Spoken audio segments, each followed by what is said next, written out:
Hey gang, Spada coming at you. This time we are taking a look at W10 Dragon from the Webdiver line. W10 Dragon is, oh my god, one of the biggest figures I've ever seen. Or one of the biggest figures that I've ever gotten from Japan. Let's just start off with this mode. It's 18 inches long. I know it doesn't really show up that well on camera, but this thing is 18 inches of truck. It's not that substantial. I mean, it's a truck. But it does have a neat form where if you come in here and grab this and lift it up, and then you take Gradion, you can transport Gradion. Now, because I'm missing the sword smokestack, this little claw will actually grab onto the tip of the sword smokestack, but since I'm missing that part, it doesn't. But, I mean, it holds another figure. I mean, it's freaking huge. Not only that, but the box it comes in is also freaking huge. I mean, the box itself is just enormous. And that's not the only thing big about it. The directions it comes with are, when folded out, not exactly tiny either. I mean, the directions are almost as big as the figure. Oh my god! That's insane! Okay, so this guy has two different modes. A battle platform mode and a monster mode. So, he actually has two different battle platform modes. The first battle platform mode is just part of the truck. And we take these parts which form the wings, which has a 31.5-inch wingspan. And there we go. Yeah, I know, nothing to really write home about, but it kind of reminds me of, Onslaught from G1. Kind of reminds me of Onslaught. Okay, so how do we get him into his other modes? Well, first off, let's go ahead and put him in his, what's officially called the, battle platform mode, and I am zoomed out all the way, and you know what? Let me actually tweak my camera a little bit. If I change the I've got this thing zoomed out all the way. I have it on a tripod as far back as I could get it on my desk, on my one desk. So, forgive me if things get a little wonky. Alright, so we drop this part all the way down, and we fold this part all the way up. And then this whole back part collapses in upon itself, like that. And then we will take the cannons and drop them all the way forward. Then we will take what will form the legs and pop them out of their spots without popping anything else out of its joints. And if it looks like I'm having trouble with this, that is because I am. This figure is so just big. It's unwieldy. So, do the same thing on the other side.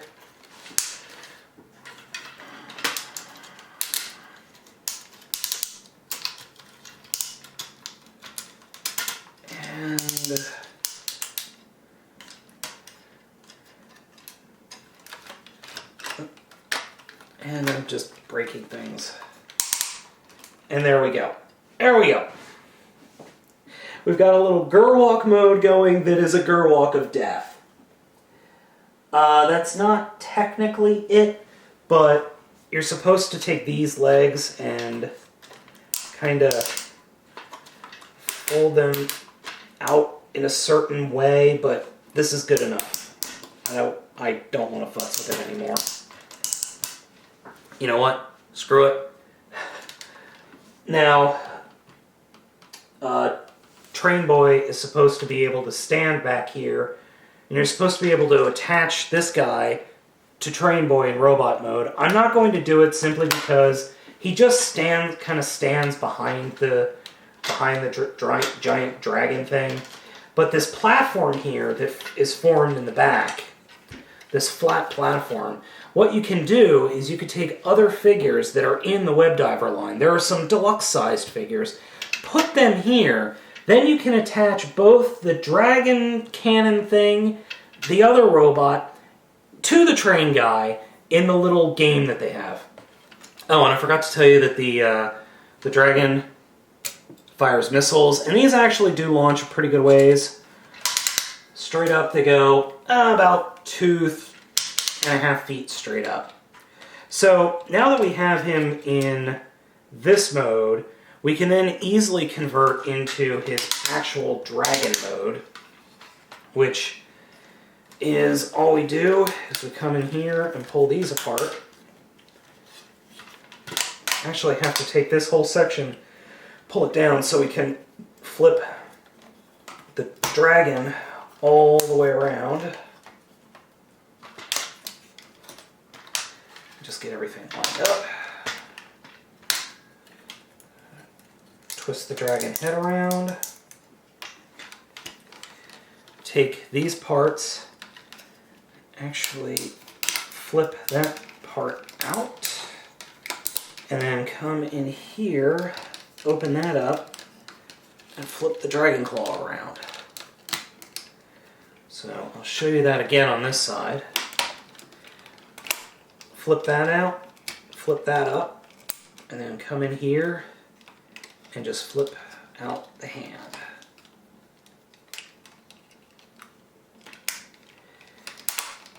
And there we go. Dragon mode. Now, you can come in here and just tweak the legs a little bit. But I mean, this guy is pretty nasty looking. I mean, he's gonna mess you up. So as you can see, he's definitely a dragon face. Don't remember, yep, his mouth opens. Couldn't remember if it did or not. It's got articulation, very reminiscent of a dragon, but this is more for the transformation than anything else. He can look side to side. His head is not on any kind of spinning joint, so you don't have any of this rotation. Arms are somewhat limited, but these are really strong ratchets. I gotta give, I think this was a Takara credit. I mean, this figure's held together pretty darn well. Unfortunately, the wrists don't turn at all. That would have been a huge bonus, but unfortunately they don't turn. Legs can only be posed so much because of the size of the figure in general. The little sensor, there is a sensor on this figure, and it is right here. And if I had bothered to put the batteries in before I started the review, you could push down on his head, which, oh wait, there we go. There are some working batteries in here. Huh, didn't know that. So we get flashies. And apparently these things are supposed to light up. This is the IR sensor right here, or the infrared sensor for the TV right there. So, I don't even know where to start with the good. Alright, let's start with the good first. First off, he is an impressive figure. I mean, this thing is impressive. It's huge. It's got, unfortunately, the backpack is so monstrous. His vehicle mode is actually pretty interesting. Were this guy a Transformer, I think it would have been pretty darn cool, considering that you could transport your troops very Ultra Magnus-y. Could transport your fellow Transformers, Autobots, or Decepticons. I'd have to say this guy would probably be a Decepticon, just because of the way he turns into a monstrous dragon. I would say Decepticon, but it could be an Autobot. Oh yeah, cannons do rotate forward. He just is a neat looking figure in both modes. The negatives on this figure are pretty darn obvious. Lack of articulation. I mean, he's pretty much just a truck folded up onto his back. He's so big, there's nowhere to really put him. I mean, I can't put him on my shelves in this mode. The only place that I can put him is on my top shelf, or the very bottom shelf, which currently houses a PC. He's so big that I can't put him anywhere. Plus, the cats really like him. They really like him for some reason. They like to try and bug him. But he's just so huge. The wings, while impressive, I wish they could fold up better. I mean, they very are reminiscent of Nightbeat from, or Nightwing from Beast Wars. Or, sorry, Beast Machines. They're so big and in the way. They're just one solid molded piece of plastic. You can't even fold them up all the way when he's in this mode, because they just hit the ground. I mean, you could lean them all forward a heck of a lot, then they could fold up all the way, but other than that, I mean, like this, if I had him standing like this, he could probably fit on the shelf, but not very well, because he's over a foot deep from the tips of his cannons to the edge here. I mean, this is well over a foot. This is about 15, 16 inches from here to here. And forget it if I deploy the wing, if I fold the wings up. I mean, that's a very awesome look, just having the wings deployed out like that and having a giant dragon going, "Rawr, you're fucked." But he takes up so much space on the shelf. I don't have room for him, which is the only reason I can't recommend him. He's just too damn big. There's too much figure here. There's too much toy. Otherwise, he's fine. He's actually pretty darn... He's really cool otherwise, but he's just just too big. I mean, like I said, I got nowhere to put him. I have to put him back in the box, and he's going back into my parents' basement because I've got no room for him. Catch you next time.